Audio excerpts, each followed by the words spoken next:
السلام علیکم ورحمت الله وبرکاته. د نننۍ ویډیو زمونږه د رشتې په باره کې ده چې چاته رشته نه میلاویږي د هغې دپاره یو اسان عمل دی، ډېر مجرب عمل دی. کله چې ته دا عمل وکړي انشاءالله الله جل جلاله به درته په داسې ځای کې رشته درکړي چې ستا به په وهم او ګمان کې هم نه وي، ته به پرې ټول عمر خوشحاله یې.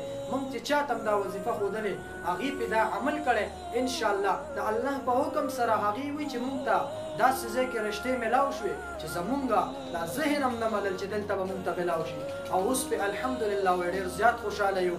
نو دا ډېره مجربه وظیفه ده او ډېر اسان عمل دی، ځکه دا چې موږ ته په خپله زندګۍ کې راولو، ځکه دا قرآن مجید دی او قرآن مجید زما او ستا لپاره چې کوم دی دا یو نصیحت دی. په دې کې الله جل دا قرآن مجید ما او تا ته الله جل جلاله رالیږلی چې دغه شان تاسو چې ما څه خبرې کړي څه حکمونه ما کړي په دې دغه حکمونه تاسو ومنئ، په دې کې ستاسو دپاره فایده ده.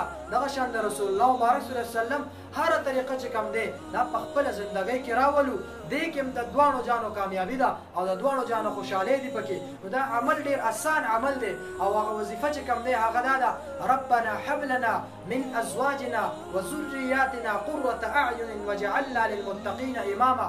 دا وظیفه انشاءالله دا تاسو راټینګه کې هره ورځ د هر مانځه نه بعد دا وظیفه کوئ 40 ورځو پورې وکړئ، په ګارنټۍ سره به ستاسو الله جل جلاله په داسې ځای کې رشته وکړي چې ټول عمر به پرې خوشحاله یې. نو دا ویډیو چې د چا خوښه شوي هغې خدمت کې دا عرض دی چې دا مخکې شیر کړئ.